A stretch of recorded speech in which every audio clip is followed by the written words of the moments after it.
கிறிஸ்துவுக்குள் மிகவும் அன்பான சகோதர சகோதரிகளே, தர்மியான நாளிலும் உங்கள் மத்தியிலே செய்தியை பகிர்ந்தளிக்க கர்த்தர் தந்த கிருபைகளுக்காய் நான் நன்றி செலுத்துகிறேன்.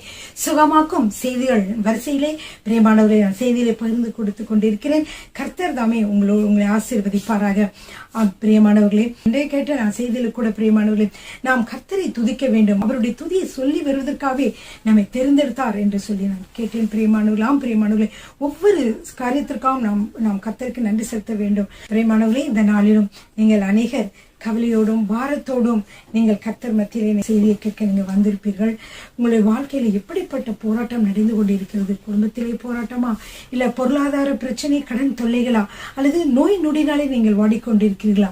நீங்கள் எப்படிப்பட்டவர்களாக இருந்தாலும் கர்த்தர் உங்கள் வாழ்க்கையில ஏற்படுகிற இந்த புயலை அவர் நிறுத்தி அமைதிப்படுத்த வல்லமுள்ளவராக இருக்கிறார். பிரியமானவர்களே, ஹல்லேலூயா. எனவே இந்த நாளிலும் அருமையான இந்த பாடலை நான் பாடப்போகிறேன். இந்த அருமையான பாடலை நீங்களும் சேர்ந்து பாடுங்கள். ஏனென்றால் அது போராடுகிற, கவலையோடு இருக்கிற போராட்டமான நம் மனதை பார்த்து அதை அமைதி கொள்ளும்படியாக செய்கிற அல்லது சொல்லுகிற ஒரு பாடலாக இருக்கிறது. பிரியமானவர்களே, அல்லேலூயா, ஆமென். போராடும் என் நெஞ்சமே, புகலிடம் மறந்தாயோ, பாராளும் இயேசு உண்டு, பதராதே மனமே. போராடும் என் நெஞ்சமே, புகலிடம் மறந்தாயோ, பாராளும் இயேசு உண்டு, பதராதே மனமே. அலைகடல் நடுவினிலே ஆமிழ்ந்து போகின்றாயோ, அலைகடல் நடுவினிலே ஆமிழ்ந்து போகின்றாயோ, கரம் நீட்டும் இயேசுவை பார், கரை சேர்க்கும் துணை அவரே. கரம் நீட்டும் இயேசுவை பார், கரை சேர்க்கும் துணை அவரே. ஆஹா, ஆனந்தம் பேரானந்தம் என் அருள்நாத சமூகத்திலே. ஆஹா, ஆனந்தம் பேரானந்தம் என் அருள்நாத சமூகத்திலே. போராடும் என் நெஞ்சமே, புகலிடம் மறந்தாயோ, பாராளும் இயேசு உண்டு, பதராதே மனமே. கடந்ததை நினைத்து தினம் கண்ணீர் வடிக்கின்றாயோ, கடந்ததை நினைத்து தினம் கண்ணீர் வடிக்கின்றாயோ, நடந்ததெல்லாம் நன்மைக்கே, நன்றி நன்றி சொல்லு, நடந்ததெல்லாம் நன்மைக்கே, நன்றி நன்றி சொல்லு. ஆஹா, ஆனந்தம் பேரானந்தம் நம் அருள்நாத சமூகத்திலே. ஆஹா, ஆனந்தம் பேரானந்தம் என் அருள்நாத சமூகத்திலே. போராடும் என் நெஞ்சமே, புகலிடம் மறந்தாயோ, பாராளும் இயேசு உண்டு, பதராதே மனமே. வருங்கால பயங்கள் எல்லாம் வாட்டுதோ அனுதினமும், வருங்கால பயங்கள் எல்லாம்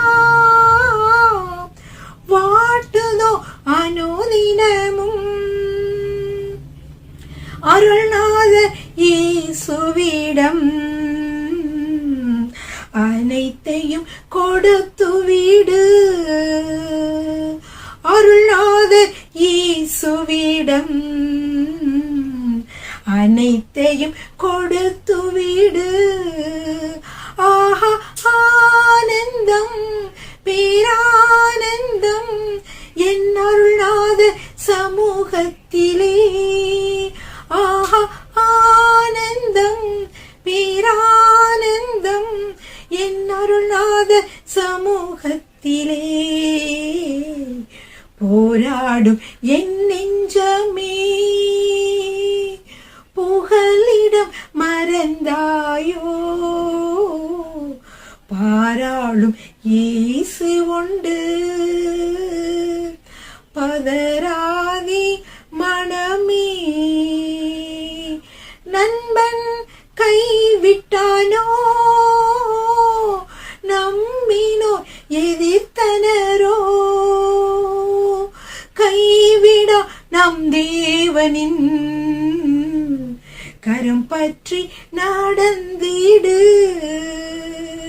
கைவிடா நம் தேவனின் கரம் பற்றி நடந்திடு.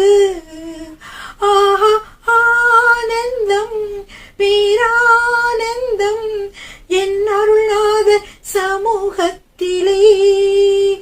ஆஹா ஆனந்தம் பேரானந்தம் என் அருள்நாதர் சமூகத்திலே.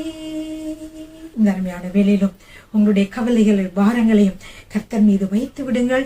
அது மட்டுமல்ல, உங்களுடைய கவலை நேரங்களிலும் உங்களை தேற்றுகிற ஒருவர் உண்டு.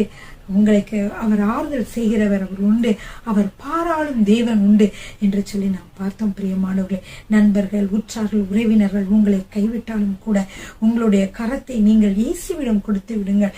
அவர் உங்களை இறுதி வரை கொண்டு சேர்ப்பார் என்று பார்த்தோம். பிரியமானவர்களே, ஆம் பிரியமானவர்களே, நான் உங்களுக்கு என்ன சொல்லிக் கொண்டு வந்திருந்தேன் என்றால், சமாதானம் நம் கவலையோடும் பாரத்தோடும் இருக்கிற பொழுது அது நம்முடைய உடலை உருக்குகிறதாக, நம்மை நம்முடைய மனதை வேதளிக்க வைக்கிறதாக, மனதை டிப்ரெஷனுக்குள்ளே தள்ளுகிறதாக, எல்லா வேலைகளும் ஒழுங்காக செய்ய முடியாதவர்களாக நம்மை மாற்றுகிறது. பிரியமானவர்களே, எனவேதான் நாம் இதை பற்றி சொல்லிக் கொண்டிருந்தோம். இந்த சமாதானத்தை பெற்றுக்கொள்ள அநேக வழிகள் வேதத்திலே காணப்படுகிறது.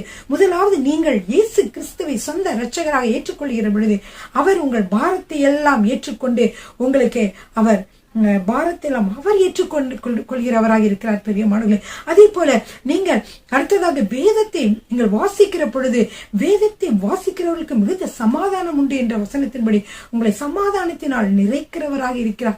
மூன்றாவதாக நாம் பார்த்தோம், பரிசுத்த ஆவியானவரோடு நாம் உறவாடுகிற பொழுது ஜெபிக்கிற பொழுது நமக்கு சமாதானம் உண்டாகிறது என்று சொல்லி நாம் பார்த்தோம். பிரியமானவர்களே, இந்த நாளிலும் கூட நாம் ஏக சிந்தையாலே சமாதானம், பிரியமானவர்களே, குடும்பத்திலே நாம் ஒருவரோடு ஒருவர் ஒப்புரவாகி நாம் எப்பொழுதும் சமாதானத்தோடு இருக்கிற பொழுது நாம் பிரியா ஒருவர் ஏக சிந்தையோடு கூட இணக்கத்தோடு கூட நாம் இருக்கிற பொழுது சமாதானத்தை பெற்றுக்கொள்ள முடியும் என்று வேத வசனம் சொல்லுகிறது. பிரியமானவர்களே, சமாதானத்தை சில வேளைகளில் கிடைக்கிற காரியங்கள் என்னவென்று பார்த்தால், குடும்பத்திலே நீங்கள் மனம் ஒற்றுமையாக இல்லாதபடிக்கு ஒரு வேறுபட்ட கருத்தோ வேறுபட்ட நிகழ்ச்சிகளோ அல்லது வேறுபட்ட விதமாக நீங்கள் செயல்படுகிறவர்களாகவோ நீங்கள் இருந்தீர்கள் என்றால் குடும்பத்துடைய சமாதானம் கெட்டுவிடுகிறது, உங்களுடைய சமாதானம் கெட்டுவிடுகிறது. பிரியமானவர்களே, எனவே இந்த வேத வசனத்தின் மூலம் நாம் பார்க்கலாம்.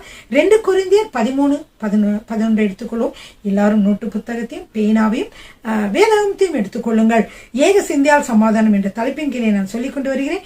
2 கொரிந்தியர் 13வது அதிகாரம் 11வது வசனம். கடைசியாக சகோதரரே, சந்தோஷமாயிருங்கள், நற்செய்தி பொருந்துங்கள், ஆறுதல் அடையுங்கள், ஏக சிந்தையாயிருங்கள், சமாதானமாயிருங்கள்.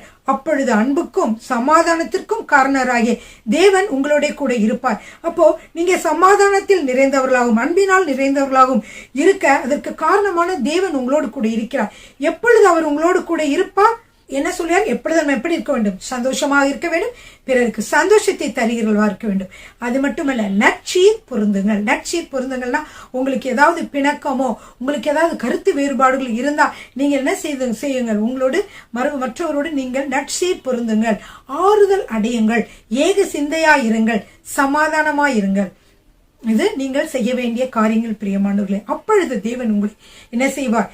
அன்பினாலும் சமாதானத்தினாலும் நிறைப்பார் பிரியமானவர்களே. ஹல்லேலூயா. ஆம் பிரியமானவர்களே, உங்களுடைய வாழ்க்கையிலே உங்களுடைய குடும்பத்திலே சாத்தான் நுழையாதபடிக்கு நீங்கள் என்ன செய்ய வேண்டும்? ஒருமைப்பாட்டை காத்துக்கொள்ள வேண்டும். இது நிறைய பிரிவினைகளும் கசப்புகளும் மன்னியாத தன்மைகளும் சாத்தானுக்கு வாசலை திறந்து விடுகிறது. உங்கள் குடும்பத்திலே குழப்பங்கள் எப்பொழுது நடந்து கொண்டு வருகிறதா? இந்த பிரிவினைகள் கசப்புகள் இதெல்லாம் இருக்கிறதா? உங்க மன்னியாத தன்மைகள் எல்லாம் இருக்கிறதா? இது சாத்தான் உங்கள் குடும்பத்திலே ஒரு மனப்பாட்டை குலைப்பதற்காக செய்யக்கூடிய காரியம். இதை உணர்ந்தவர்களாக நீங்கள் ஒருவர் என்ன எப்படி இருக்க வேண்டும்? சமாதானமாக இருக்க வேண்டும். உங்களுக்குள்ள மன கசப்புகள் இருந்தால் அதை நீங்கள் பேசி அதை நீங்கள் அது சண்டையாக அநேக நேரங்களை பார்த்தீங்களா, குடும்பங்களை என்ன செய்வாங்கன்னா, ஒரு காரியம் அவங்களுக்கு ஒரு கணவருக்கு ஒரு காரியம் பிடிக்கவில்லை, மனைவிக்கு ஒரு காரியம் பிடிக்கவில்லை அப்படி என்றால் என்ன சொல்லுவாங்க?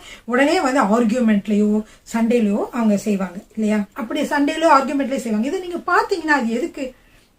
இதனால இன்னும் சத்தம் கூடி இன்னும் என்ன செய்யும்? உங்களுடைய சமாதானத்தை கெடுத்து விடும். அதனால ஒரு காரியம் உங்களுக்கு பிடிக்காமல் இருக்கிறதா? என்ன செய்ய வேண்டும்? அமைதியாக இருந்து ஒரு அமைதியான ஒரு தருணத்திலே நீங்கள் உங்கள் கணவரிடம் மெதுவாக நீங்க எடுத்து சொல்லுங்கள். இதுக்கு ஆர்கியூமெண்ட் வேணாம். யாரு நீ ஜெயிக்கிறா நான் ஜெயிக்கிறேன் அதெல்லாம் கிடையாது. நீங்க கர்த்தரிடத்தில் நீங்க ஜெபிக்கிற பொழுது அவர் உங்களுக்கு எப்படிப்பட்ட வார்த்தைகளை நீங்கள் பேச வேண்டும் என்று உங்களுக்கு கற்றுத்தருவார். நீங்கள் அதற்போன்ற வார்த்தைகளை நீங்கள் பேசி அந்த காரியத்தை நீங்கள் சுமூகமாக முடிக்கலாம். அதே மாதிரி கணவரும் மனைவியிடம் ஒரு அமைதியான ஒரு தருணத்திலே இந்த காரியங்கள் மெதுவாக எடுத்து சொல்லுகிற பொழுது அவர்களும் என்ன செய்வாங்க? அதை கேட்டு கொஞ்சம் சிந்திக்க ஆரம்பிப்பார்கள். பிரியமானவர்கள், உங்கள் கணவனோ மனைவியோ உங்கள்கிட்ட பேசுகிற பொழுது அவர்கள் இந்த குடும்ப பிரச்சனைகளை பேசுகிற பொழுது நீங்கள் தயவாக அமைதியாக கேளுங்கள். இது உங்களுக்கு மன அமைதிக்கும் மன ஆறுதலுக்கும் குடும்பத்துடைய சமாதானத்திற்கும் இது இட்டு செல்கிறதா இருக்கிறது. ஏன்னா அமைதியாக அவர்கள் என்ன சொல்லுகிறார்கள், அவர்களுடைய வியூ என்ன, அவர்கள் எந்த விதமாக கருத்தை தெரிவிக்க விரும்புகிறார் என்பதை அமைதியாக கேட்டுவிட்டு பிற்பாடு உங்களுடைய கருத்தை அவர்களுக்கு நீங்கள் மெதுவாக தெரிவிக்கலாம். இதுல 2 பேரும் நீங்கள் சண்டை போட்டுக்கொண்டு இருக்கிறதுனால எந்த விதமான நன்மையும் கிடையாது. எனவே நீங்கள் பொறுத்திருந்து ஒருவருக்கொருவர் விட்டு கொடுத்து, ஒருவேளைக்கு கணவன் சொல்வதற்கு சரியாக இருந்தால் மனைவி விட்டு கொடுத்து, மனைவி சொல்வது சரியாக இருந்தார் கணவன் விட்டு கொடுத்து நீங்கள் என்ன செய்ய வேண்டும்? நீங்க அமைதியாக போக வேண்டும். அது மட்டும் இல்ல, கணவனோ மனைவியோ ஏதாவது தவறுகள் அவர்கள் செய்திருந்தார்கள் என்றால் அதை வைத்துக்கொண்டு இதே போல நான் இப்படி செய்வேன் அப்படி செய்வேன் என்று சொல்லி நீங்கள் விதண்டவாதம் பண்ணாமல் நீங்கள் என்ன செய்ய வேண்டும்? வேத வசனத்தின்படி நீங்கள் அதை மன்னிக்க வேண்டும். பிரிவினைகளையும் கசப்புகளையும் மன்னியாத தன்மைகளுமே சாத்தானுக்கு வாசலை கொண்டு வருகிறதா இருக்கிறது. அது மட்டுமல்ல, ஏசாயா 48:22, ஏசாயா 57:21 இந்த வசனங்களிலே போனதில் சொன்னேன், துன்மார்க்கருக்கு சமாதானம் இல்லை, துன்மார்க்கருக்கு சமாதானம் இல்லை. எனவே நம்ம சமாதானம் பெற்றுக்கொள்ள நம்ம நம்மளே அழைச்சி ஆராய்ந்து ஏதாவது தவறுகள் கர்த்தருக்கு விரோதமான பாவங்கள் தவறுகள் இருந்தால் நம்ம என்ன செய்ய வேண்டும்? ஆண்டவரோட மன்னிப்பு கேட்டு சமாதானத்தை பெற்றுக்கொள்ள வேண்டும். ஹல்லேலூயா. ஆமென். அடுத்து பாருங்க, குடும்பத்தில் நம்ம ஒரு மனமா இருந்து சாத்தானை நீங்க எதிர்த்து நிற்கணும். கணவனுக்கும் மனைவிக்கும் பிரிவினைகள், கருத்து வேறுபாடுகள், பிள்ளைக்கும் தாய் தகப்பனுக்கும் பிரிவினைகள், கருத்து வேறுபாடுகள் இருந்தால் நீங்கள் என்ன செய்ய வேண்டும்? நீங்கள் சாத்தானுக்கு எதிர்த்து நிற்க வேண்டும். சாத்தானுக்கு நீங்க டோரத்தை இருந்து சாத்தான் உள்ள வர ட்ரை பண்ற அவனை எதிர்த்து நின்று நீங்க என்ன செய்ய வேண்டும்? வெற்றி பெற வேண்டும். எப்படி நீங்க எதிர்த்து நிற்பது? அவன் குடும்பத்தை குலைக்க சமாதானத்தை கெடுக்க வந்தால் நீங்கள் ஒரு மனமாக இருந்து ஒருவருக்கொருவர் மன்னியுங்கள். பிரியமானவர்களே, பாருங்க, ஒரு 4 மாடுகள் ஒன்றாக இருந்தது கதை உங்களுக்கு தெரியும். 4 மாடுகளும் ஒன்றாக புல் மேய்ந்து கொண்டு திரிந்தன. ஆனா ஒரு சிங்கத்துக்கு இந்த மாடுகளை தின வேண்டும் என்ற ஆசை. ஆனால் ஒவ்வொரு தரம் வருகிற பொழுது இந்த 4 மாடுகளும் ஒன்றாக இருந்ததினாலே இதை எப்படி நாம் வெல்வது என்று அவன் அந்த சிங்கம் நினைத்து கொண்டே இருந்தது.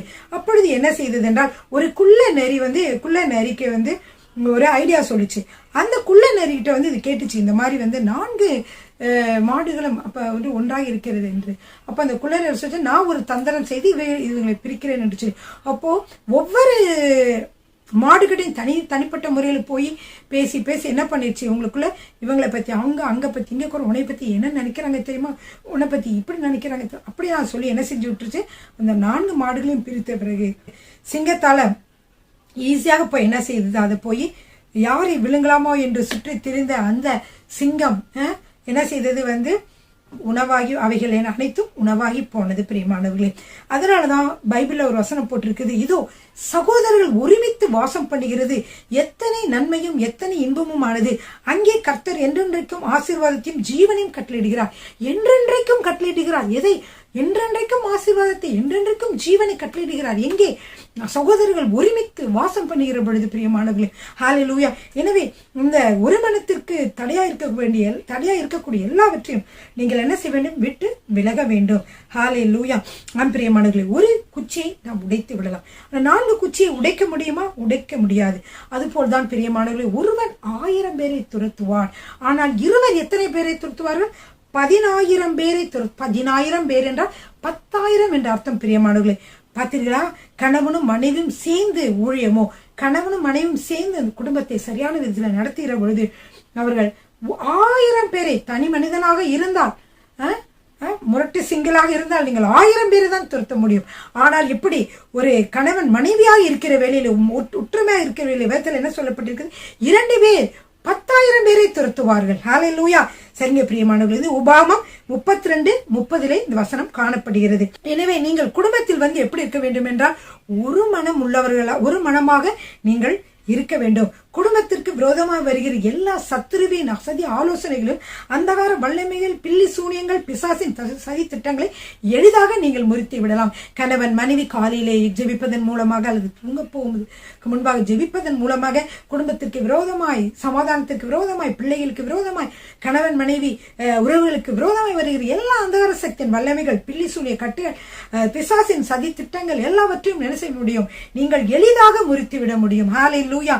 ஆமென். பிரியமானவர்களே, புதிய ஏற்பாட்டிலே நீங்க பார்த்தீர்கள் என்றால் 120 பேர் எங்க ஒருமனப்பட்டிருந்தார்கள்? அந்த மேல் வீட்டறையிலே ஆண்டவர் இயேசு கிறிஸ்து பரமேறுவதற்கு முன்பாக சொல்லிவிட்டு சொன்னார், 120 பேர் என்ன செய்யணும்? நீங்க மேல் வீட்டறையிலே தரித்திருங்கள், அப்பொழுது தேற்றரவாளனாகிய பரிசுத்த ஆவியானவர் உங்களை நிரப்புவார். அதற்கப்புறம் நீங்கள் எப்படி இருப்பீர்கள்? வல்லமையை பெற்றவர்களாக நீங்கள் அந்த உலகம் முழுவதற்கும் நீங்க சாட்சிகளாக செல்வீர்கள் என்று அப்படி சொன்னார் பிரியமானவர்கள். அப்படியே அவர்கள் கூடியிருந்த பொழுது பரிசுத்த ஆவியானவர் அவர்கள் மத்தியிலே இறங்கி வந்தார். எனவே அவர்கள் எல்லாரும் உன்னத பலத்தினால், உன்னத பலன் என்றால் என்ன? ஹெவன்லி பவர்னாலே என்ன செய்யப்பட்டார்கள்? அவர்கள் தரிப்பிக்கப்பட்டார்கள். அப்பொழுது உண்டான அந்த குரூப் தான், அந்த கிறிஸ்தவ குழு தான் என்னாச்சு? உலகமெங்கும் பரவி இப்பொழுது நீங்கள் பார்த்தீங்கன்னா உலகமெங்கும் எத்தனை கிறிஸ்தவர்கள் இருக்கிறார்கள்? அநேகமான பில்லியன் கணக்கான கிறிஸ்தவர்கள் இருக்கிறார்கள் பிரியமானவர்கள். அப்படியாக அன்று அவர்கள் ஒருமனப்பட்டு ஒரு இடத்திலே கூடி வந்ததினாலே. ஹல்லேலூயா. அதே போல பார்த்தீர்கள், பழைய ஏற்பாட்டில் கூட 120 பேர் ஏக சிந்தையோடு ஒருமனமாய் நடந்து வந்தார்களாம். அவர்கள் அங்கு ஆராதித்த பொழுது கர்த்தருடைய மகிமை ஆலயத்திலே இறங்கி வந்தது. ஒருமனப்பாட்டுக்காக ஜெபியுங்கள், அன்பின் ஐக்கியத்திற்காக ஜெபியுங்கள். இந்த காரியம் நீங்க பார்த்தீங்கன்னா 2 நாளாகமம் 5ஆம் அதிகாரம் 12-13 நீங்கள் வாசிக்கலாம். 2 நாளாகமம் 5, 12, 13. எப்படி அவர்கள் ஒருமனப்பட்டு கூடியிருந்த பொழுது என்ன நடந்தது? ஆசாப், ஏமான், எதுத்தானுடைய கூட்டத்தாரும் அவருடைய குமாரர் சகோதரருடைய கூட்டத்தாருமாகிய பாடகரான லேவியர் அனைவரும் மெல்லிய புடவைகளை தரித்து கை தாளங்களையும் தம்புருக்களையும் சுரமண்டலங்களையும் பிடித்து பலிபீடத்திற்கு கிழக்கே நின்றார்கள். அவர்களோடும் கூட பூரிகைகளை ஊதுகிற ஆசாரியர்கள் 120 பேர் நின்றார்கள். அவர்கள் ஒருமிக்க பூரிகளை ஊதி ஏகசத்தமாய் கர்த்தரை துதித்து ஸ்தோத்திரித்து பாடினார்கள். ஆசாரியர் பரிசுத்த ஸ்தலத்திலிருந்து புறப்படுகையிலும் பாடகர் பூரிகைகள், தாளங்கள், கீதவாத்தியங்களுடைய சத்தத்தை துரிக்க பண்ணி கர்த்தர் நல்லவர், அவர் கிருபை என்றும் உள்ளது என்று அவரை ஸ்தோத்திரிக்கையிலும் கர்த்தருடைய வீடாகிய தேவாலயம் மேகத்தினால் நிறைந்திருந்தது. பிரியமானவர்களே, அந்த மேகம் நிறைந்தது நிமித்தம் ஆசாரியர்கள் ஊழியம் செய்து நிற்கக்கூடாமல் போயிற்று. கர்த்தருடைய மகிமை தேவனுடைய ஆலயத்தை நிரப்பிற்று. பிரியமானவர்களே, இந்த ஆலயத்துல வருகிற பொழுது அவர்கள் என்னவெல்லாம் செய்தார்கள்? 120 ஆசாரியர்கள் ஊதினார்கள். ஒருமிக்க ஊதி கர்த்தரை துதித்து ஏகமாய் ஆர்ப்பரித்தார்களாம். பிரியமானவர்களே, தனிப்பட்ட முறையிலும் நீங்கள் கர்த்தரை துதித்து ஆராதிக்கிற பொழுது கர்த்தர் உங்கள் மத்தியில இறங்கி உங்களுடைய குறைவுகளை மாற்றி உங்களோடு பேசி உங்களை வழி நடத்துவார். பிரியமானவர்களே, அதே போல உங்களுடைய குடும்பத்திலே நீங்கள் குடும்பமாக ஒன்று கூடி கர்த்தரை துதித்து பாடி ஸ்தோத்திரித்து நீங்கள் பெரிய ஆர்ப்பரிப்போடு கூட நீங்கள் துதிக்கிற பொழுது கர்த்தர் உங்கள் மத்தியிலே மகிமைப்படுவார். உங்கள் குடும்பத்திலே மகிமையால் நிறைக்கப்படுவீர்கள். பிரியமானவர்களே, அதே போல தேவ ஆலயத்திலும் கூட நீங்கள் அப்படியே கர்த்தரை துதித்து அவரை கரங்களை தட்டி ஆர்ப்பரித்து நீங்கள் மகிழ்கிற பொழுது கர்த்தருடைய மகிமை இறங்கி வரும் பிரியமானவர்களே. ஹல்லேலூயா, ஆமென். சரிங்க பிரியமானவர்களே, கடைசியாக 1 யோவான் 1:3 நீங்கள் எங்களோட ஐக்கியம் உள்ளவர்களாகும்படி நாங்கள் கண்டும் கேட்டும் இருக்கிறதை உங்களுக்கு அறிவிக்கிறோம். இவர் என்ன சொல்றாருன்னா, யோவான் சொல்றாரு, நீங்க என்ன செய்யணும், எங்களோட ஐக்கியமா இருக்கணும். ஐக்கியம் தான் முக்கியம். அதனால சொல்றாரு, நீங்கள் எங்களோட ஐக்கியம் உள்ளவர்களாகும்படி நாங்கள் கண்டும் கேட்டும் இருக்கிறதே உங்களுக்கு அறிவிக்கிறோம். நாங்க கண்ணால பார்த்தோம் இயேசுவை, அவருடைய செய்திகளை காதால கேட்டோம், அதே உங்களுக்கு அறிவிக்கிறோம். எங்களுடைய ஐக்கியம் நீங்கள் எங்களோட ஐக்கியமா இருங்க. ஏன்னாலும் எங்களோட ஐக்கியம் யாரோடு இருக்கிறது? பிதாவோடும் அவருடைய குமாரனாக இயேசு கிறிஸ்துவோடும் இருக்கிறது. 1 யோவான் 1:3. அப்படியாக நாம் ஒவ்வொருவரும் ஐக்கியம் உள்ளவர்களாக இருக்க வேண்டும் பிரியமானவர்களே. அடுத்ததாக பாருங்க, ஜெபத்தினாலே சமாதானம். எனவே நாம் சமாதானத்திற்காக நம் கவலையிலையோ டிப்ரெஷன்லயோ நம்ம என்சைட்டிலோ நம்ம இருந்தோமானால் நாம் செய்ய வேண்டிய அடுத்த காரியம் என்னவென்றால் ஜெபம். பிரியமானவர்களே, பிலிப்பியர் 4:6-7 எடுத்துக்கொள்ளுங்கள். பிலிப்பியர் 4:6-7. நீங்கள் ஒன்றுக்கும் கவலைப்படாமல் எல்லாவற்றையும் குறித்து உங்கள் விண்ணப்பங்களை ஸ்தோத்திரத்தோட கூடிய ஜபத்தினாலும் வேண்டுதலினாலும் தெரியப்படுத்துங்கள். அப்பொழுது எல்லா புத்திக்கும் மேலான தெய்வ சமாதானம் உங்கள் இருதயங்களையும் உங்கள் சிந்தைகளையும் கிறிஸ்து இயேசுவுக்குள்ளாக காத்து கொள்ளும். பிலிப்பியர் 4:6-7. இந்த வசனத்துல என்ன பாக்குறீங்க? நீங்க எதற்கும் கவலைப்பட வேண்டாம். பல பிரச்சனை இருக்குதா? பிள்ளைகளால பிரச்சனை, கணவரால பிரச்சனை, மனைவியால பிரச்சனை, குடும்பத்துல உறவினர்களால் நண்பர்களால பிரச்சனையில இருக்கீங்களா? நீங்க செய்ய வேண்டியது என்ன? முதலாவது, ஒன்றுக்கும் நீங்கள் கவலைப்படாமல். ஏன் கவலைப்படக்கூடாது? கவலை உங்களை அழுத்துவதனாலே நீங்கள் அடுத்த என்ன ஸ்டெப் எடுத்து வைக்க வேண்டும் என்பதை நீங்கள் மறந்து விடுவீர்கள், அல்லது அதற்கு கூட திராணி இருக்காது. எனவேதான் வேதத்திலே சொல்லப்பட்டிருக்கிறது, நீங்கள் ஒன்றுக்கும் கவலைப்படாமல் இருங்க. எதை பத்தியும் கவலைப்படாதீங்க, எல்லாத்தையும் ஆண்டவர் மேல போட்டுருங்க. அப்ப என்ன செய்யும்? நீங்க ஸ்ட்ராங்கா இருப்பீங்க. அதற்கப்புறம் என்ன செய்யணும்? எல்லாவற்றையும் குறித்து உங்கள் விண்ணப்பங்களையும் உங்கள் ஸ்தோத்திரங்களையும் கவலைகளையும் பாரங்களையும் எல்லாவற்றையும் ஸ்தோத்திரத்தோட கூடிய ஜபத்தினாலும் வேண்டுதலாலும் தெரியப்படுத்துங்கள். கர்த்தாவே, என்னோட வாழ்க்கையில கட்டாய மாறுதலை கொடுப்பீர், என் கணவரை சந்திப்பீர், அவரை மாற்றுவீர், என்னுடைய மனைவியை மாற்றுவீர், என் பிள்ளைகளை மாற்றுவீர். ஹல்லேலூயா, நன்றியோடு துதிக்கிறேன், உங்களால் ஆகாத காரியம் ஒன்றுமில்லை. இப்படி சொல்லி கர்த்தரை துதித்து ஸ்தோத்திரித்து உங்களுடைய விண்ணப்பங்களை தெரியப்படுத்துங்கள். அப்படி தெரியப்படுத்துகிற பொழுது எல்லா புத்திக்கும் மேலான எந்த புத்தி, எந்த ஞானம், எதுவுமே நம்மளால என்ன செய்ய முடியாது. எந்த மூலையில எந்த பிசாசு கிரியை செய்தாலும் அது எல்லாம் கண்ட்ரோல் பண்ணி தள்ளி விட்டு தேவ சமாதானம் உங்களை ஆட்கொள்ளும் பிரியமானவர்களே. ஹல்லேலூயா. அது மட்டுமல்ல, ஜெபஜீவம் உங்களுடைய ஆத்தும நேசரோடு சமாதான பிரபுவோடு இன்னும் நீங்கள் கிட்டே சேர, நெருங்கி சேர ஒரு அனுபவமாக இருக்கிறது. அவரிடம் நீங்கள் ஜெபியுங்கள், ஸ்தோத்திரியுங்கள், துதியுங்கள், அவரிடத்தில் எல்லாவற்றையும் நீங்கள் சொல்லுங்கள். அப்படி நீங்கள் சொல்லுகிற பொழுது என்ன ஆகும்? இந்த எல்லா காரியங்களும் கர்த்தர் கேட்டு அதன்படி உங்களுடைய வாழ்க்கையில செய்கிறவராக இருக்கிறார். நீங்க ஜெபிக்கிற ஸ்லாக்கியத்தை ஜெப ஆவியும் கர்த்தர் கொடுத்திருக்கிறபடியால் நீங்கள் எல்லா பிரச்சனைகளையும் கவலைகளையும் அவரிடம் சொல்லலாம். கவலையை சொல்றதுக்கு வழி இல்லாம இல்லையா? நிறைய இடத்துல நீங்க போய் ஒரு டாக்டர்கிட்ட பேசுறீங்க, அங்க பேசுங்க, ஐயோ நான் என்ன இதெல்லாம் சொல்லணும்னு நினைச்சேன், சொல்ல முடியல இங்க சொல்ல முடியல, நர்ஸ் சொன்னா அவங்க கேட்க மாட்டேங்கிறாங்களே, இவங்க கேட்க மாட்டேங்கிறாங்களே, எப்படி அப்படின்னு நீங்க அலைமோதலாம். அப்படிலாம் நம்ம நினைப்போம்ல. உங்களுக்கு அந்த மாதிரிலாம் இல்லை. உங்களுக்கு ஜபிக்கிற ஒரு வழி இருக்கிறது. இந்த ஜப ஆவியினாலே நீங்க என்ன செய்ய முடியும்? கர்த்தரிடத்துல உங்களுடைய ப்ரேயர் ரிக்வெஸ்ட் ஆண்டவர்கிட்ட நீங்க சொல்ல முடியும். இப்படிப்பட்ட ஒரு பெரிய ஸ்லாக்கியத்தை கர்த்தர் உங்களுக்கு கொடுத்திருக்கிறார். எனவே என்ன உங்களுக்கு தேவை? கர்த்தரிடத்துல போய் முட்டை போட்டு சொல்லுங்க. அவர் உங்களுடைய எல்லா காரியங்களும் அவர் என்ன செய்கிறார்? மாற்றுகிறவராக இருக்கிறார். ஹல்லேலூயா. பிரியமானவர்களே, அன்னாளுடைய கதை தெரியும் உங்களுக்கு. அன்னாள் என்ன செய்தாள்? அவள் ஜெபத்திலே தன் இருதயத்தை தேவ சமூகத்தில் ஊற்று விடும்படி அவள் தீர்மானித்தாள். அதன்படி என்ன செய்தாள்? அவள் ஊற்றி விட்ட பிறகு அவர் என்ன செய்தார் என்றால், ஏலி என்ன செய்தார்? மகளே, நீ சமாதானத்தோட போ. இப்படியே பிரியமானவர்களே, கர்த்தருடைய பாதத்திலே போய் ரூம்ல அறையில போய் ஒரு இடத்துல போய் உங்களுடைய கவலைகளை பாருங்களா ஊற்றி விடுங்கள். அப்பொழுது நீங்கள் மிகுந்த சமாதானத்தை நீங்கள் பெறுவீர்கள். ஹல்லேலூயா, ஆமென். அது மாதிரிதான் யோபு 22:21 ஒரு வசனம் இருக்கு. நீர் அவரோட பழகி சமாதானமாயிரும். யாரோட? தேவனோட பழகி சமாதானமாயிரும் என்று யோபு 22:21 ஒரு நண்பர் சொல்லுகிறார். அப்படி நண்பர்கள் ஒருவருடன் மனம் விட்டு பேசும் பொழுது அங்கு சமாதானம் ஏற்படுகிறது. அப்படியானால் தெய்வகுமாரனுடனும் நீங்க ஜெபத்திலே தரித்திருந்து அவரோடு உறவாடுகிற பொழுது, அவரோடு பேசுகிற பொழுது, அவரோடு சமாதானமாக இருக்கிற பொழுது உங்களுடைய வாழ்க்கையில எவ்வளவு சமாதானம் வரும்? கட்டுக்கடங்காத சமாதானம் உங்களை நிரப்பும் பிரியமானவர்களே. அது மட்டுமல்ல, ஜெபிக்கிற மனுஷன் எப்பொழுதும் பூர்ண சமாதானத்துடன் விளங்குவான். ரோமர் 15:13.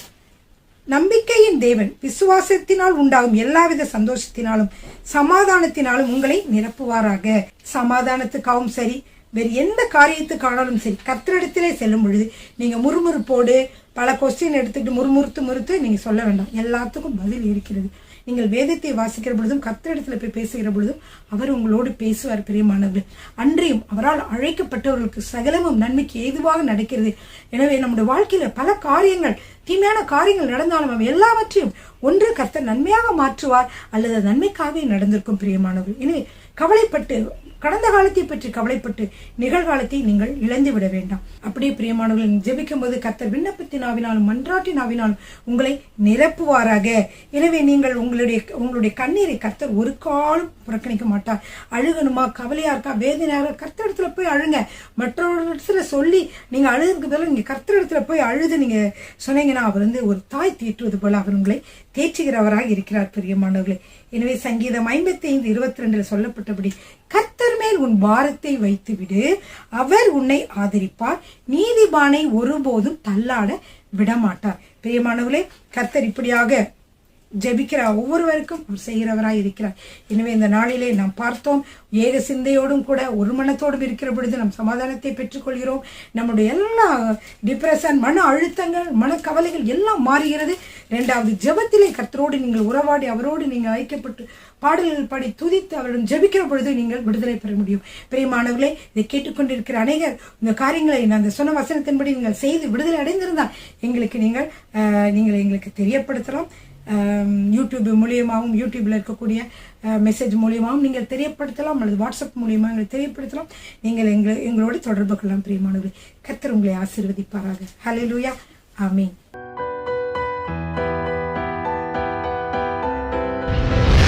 கர்த்தர் உங்களை ஆசீர்வதிப்பாராக.